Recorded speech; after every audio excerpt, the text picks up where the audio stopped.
जय श्री राम दोस्तों, आपका स्वागत है हमारे चैनल सनातनी वैदिक वाणी पर। दोस्तों, जैसे कि आपको पता है, हम आपकी फ्री में मदद कर रहे हैं हमारे चैनल द्वारा।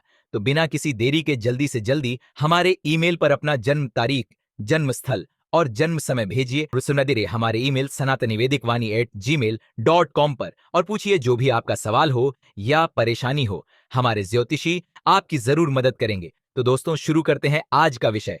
दोस्तों, आज हम आपको बताने वाले हैं प्रेमानंद गोविंद शरण जी महाराज क्या कहते हैं मन और दिमाग को कंट्रोल करने वाली नियमावली और दिनचर्या के बारे में।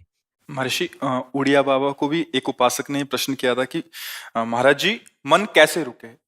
तो उड़िया बाबा ने उत्तर दिया, नियम पालन से।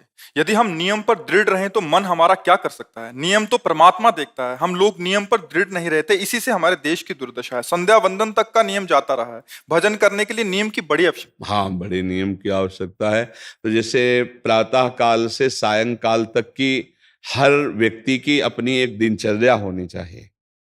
ऐसा नहीं कि आज हम 4 बजे उठे, कल 7 बजे उठे, पर फिर मन को आप कंट्रोल नहीं कर पाएंगे।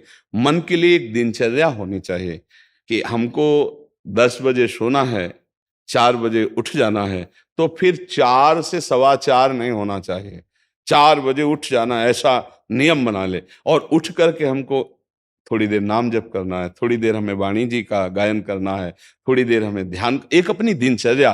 फिर हम अपने संसार के कार्य के नियम, जो संसार के कार्य हैं, उनको भी करते हुए भगवान को समर्पित करें। जैसे जो पद में है, जो आपको राष्ट्र सेवा मिली है, जो आपको समाज सेवा के पद मिले हैं, या आपको जो घर की सेवा के कार्य मिले हैं, उनमें बहुत धर्म पूर्वक आचरण होना चाहिए। अगर आप अधर्म आचरण करते हैं, अपने पद का दुरुपयोग करते हैं, तो आप सुबह जग करके थोड़ा माला चला लीजिए, फिर भी आपका कल्याण नहीं होगा, क्योंकि आप अपने पद का, अपने सेवा का दुरुपयोग कर रहे हैं। जैसे हम जानते हैं कि अधर्माचरण है, ये अधर्मी है, हमें पता है दोषी है, और वो हमको कुछ धन दे देता है, और हम उसको मुक्त करवाने की बात सोचते हैं, और जो निर्दोष है उसको फंसा देते हैं। अब तुम चाहे जितना माला चलाने की कोशिश करो या दान पुण्य करो, वो तुम्हारा अधर्म आचरण, वो अधर्म का धन तुम्हें सतमार्ग में नहीं जाने देगा। नियम लेना चाहिए कि जिस पद में है, जिस धर्म में है, जिस कर्तव्य में है, चाहे कुछ भी हो जाए, हम अपने कर्तव्य से विमुख नहीं होंगे। जितना जप महान है, उतने कर्तव्य महान है। दोनों बातें समझना है। जब माला फेरा और इसके बाद बेईमानी, अधर्माचरण, इनका कोई नियम नहीं है कि हमें कैसे चलना है, तो वो माला काम नहीं कर पाएगा, क्योंकि उसका तभी सत्य भाव माना जाएगा माला जपला जब धर्माचरण है। धर्माचरण नियम से।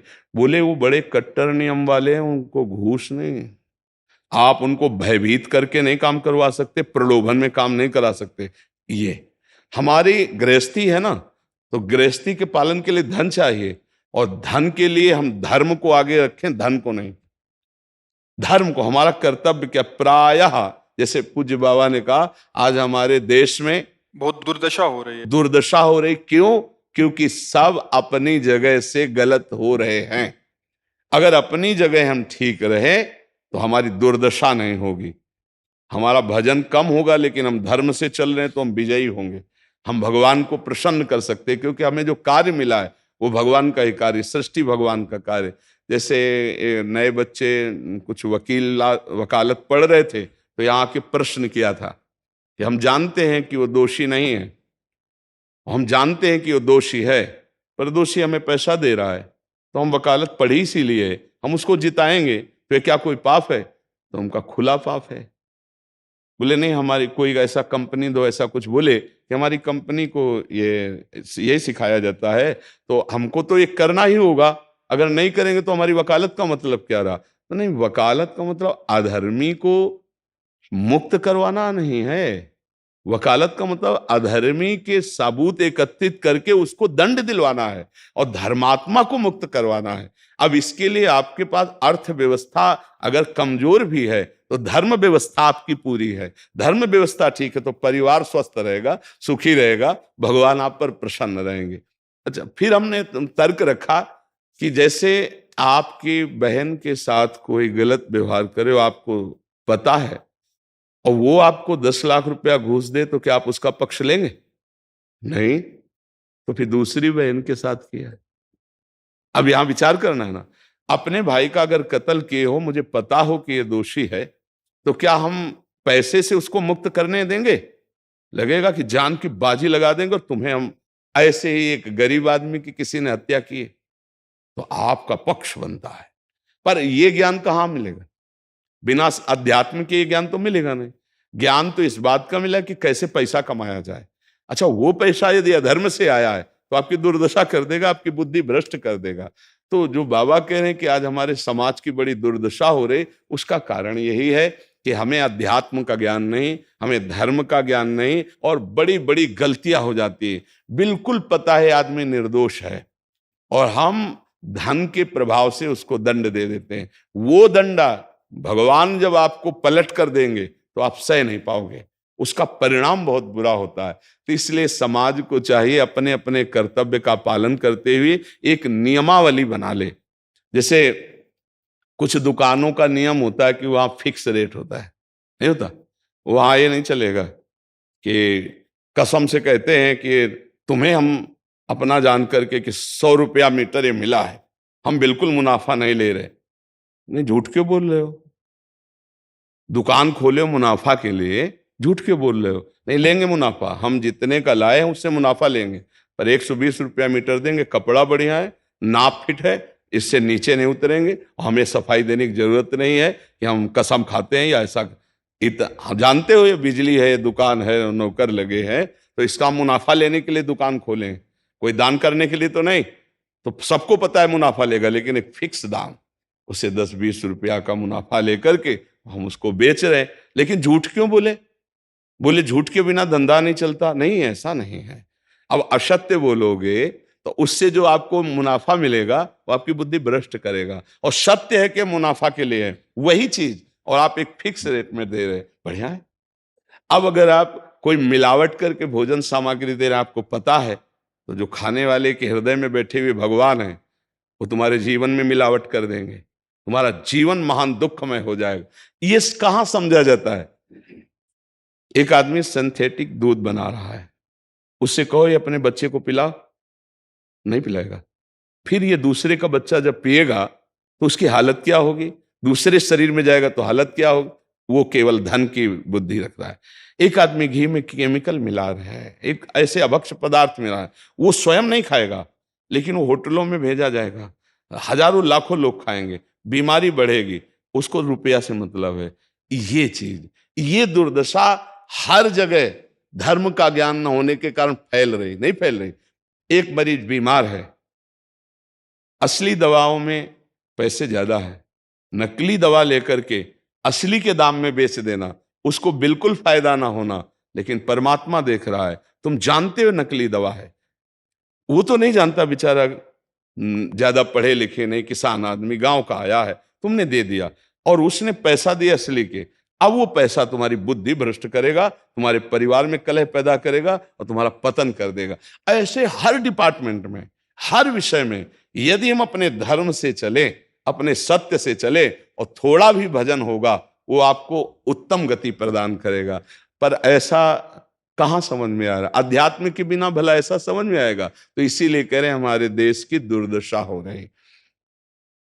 पूर्वजों में पहले यह था कि हमारा धर्म नहीं जाना चाहिए चाहे प्राण चले जाएं, हमारा चरित्र नहीं जाना चाहिए चाहे सर्वस्व नष्ट हो जाए।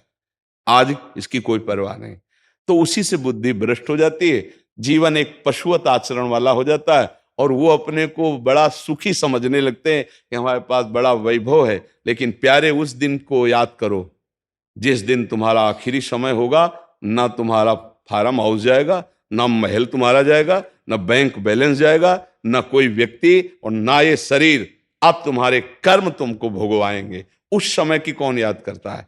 अगर उस समय की याद हो तो भय लग जाए कि नहीं नहीं, पाप नहीं करूंगा, क्योंकि जाना है यहां से। अच्छा, कब जाना कुछ पता नहीं, किसी भी समय ट्रांसफर हो सकता है इस शरीर से। तो हमें लगता है कि महापुरुषों के जो वचन हैं कि हमें एक नियम से जीवन जीना चाहिए, धर्म पूर्वक जीवन जीना चाहिए, अपने कर्तव्य का पालन करना चाहिए। जो हमारे लिए कर्तव्य, आज प्रायः धन प्रधान बुद्धि होने के कारण कर्तव्य स्वाहा हो रहा है। एक विद्यालय में विद्यार्थी के लिए जो गुरु पद में बैठा है, उसका क्या कर्तव्य है? वो अपने कर्तव्य को भूला हुआ है। भला छोटे छोटे विद्यार्थियों को, जिनकी नींव पूरे राष्ट्र सेवा में, समाज सेवा में ये बन सकते हैं, अगर उनको हम सही शिक्षा नहीं दी तो उनका पूरा जीवन बर्बाद हो जाएगा। अगर उनको हम गलत सपोर्ट कर दिए तो उनका पूरा जीवन बर्बाद, क्योंकि नया जीवन है। और जगह जगह अपने अपने कर्तव्यों का यदि पालन किया जाए तो पूरा समाज सुखी हो जाए। लेकिन कर्तव्यहीनता आ रही, कोई अपने कर्तव्य को नहीं समझ रहा है। तो यही बात महापुरुष जनों को दुख लगता है कि अगर सब अपने कर्तव्य का पालन करें, धर्म का पालन करें, भगवान का नाम जप करें तो सब सुखी हो जाए। सुख सब चाहते हैं और आचरण दुख वाले करते, इसीलिए सुख नहीं मिल रहा है, परिणाम में हमें दुख मिल रहा है। सच्ची मानना, वो रुपया पूरे परिवार में अशांति पैदा कर देगा। और धर्म पूर्वक 100 रुपया लाओगे और 4-5 परिवार के बैठ के नमक रोटी खाओगे, आनंद से सोओगे, बड़ा प्यार रहेगा, भगवान की कृपा रहेगी। पर ये बात समझ में नहीं आती है। तो ये वृत्ति अगर छोड़ी ना जाएगी तो कुछ भी कर लो, कहीं भी दान पुण्य कर लो, लाभ नहीं मिलेगा। अगर दान देने की बात कही गई है तो धर्म पूर्वक कमाए हुए धन से। अगर आप मेहनत से कमाए हो ना, 10 रुपया दे दोगे ना, तो 10 रुपये का वो आटा लाके अगर 2 रोटी खाएगा तो खूब वजन होगा।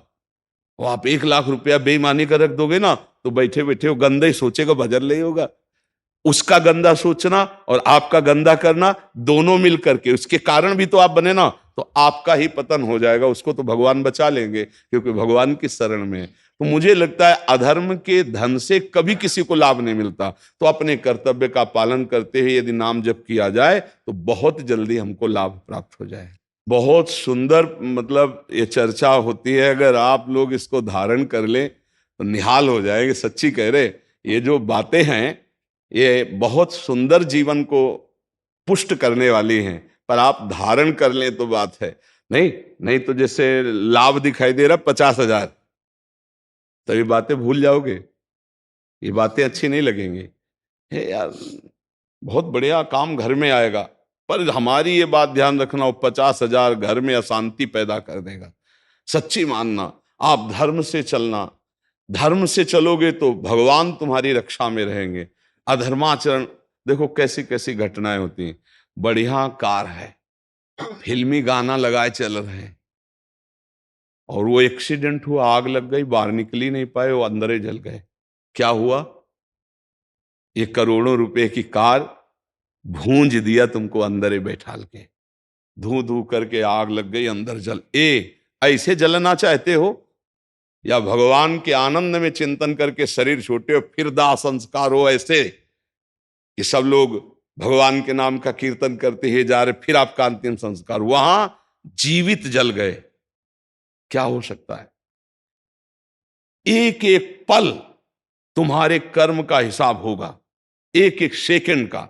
ऐसे कर्म करो कि हमारा अच्छा हिसाब हो, बुरा हिसाब। ये मत समझो कोई देख नहीं रहा, वो देख रहा है जिसको हिसाब कर रहा है, वो देख रहा है। उसके लिए कोई वकील या किसी सबूत की जरूरत नहीं होती, वो सर्वांतर्यामी आपके अंदर बैठे ही देख रहा है। तो सदैव जैसे सत्संग सुन रहे हैं, तो अगर हाथ जोड़ के प्रार्थना है, थोड़ी भी बात मान लोगे तो आप सच्चे सुख के मार्ग में चलने लगोगे।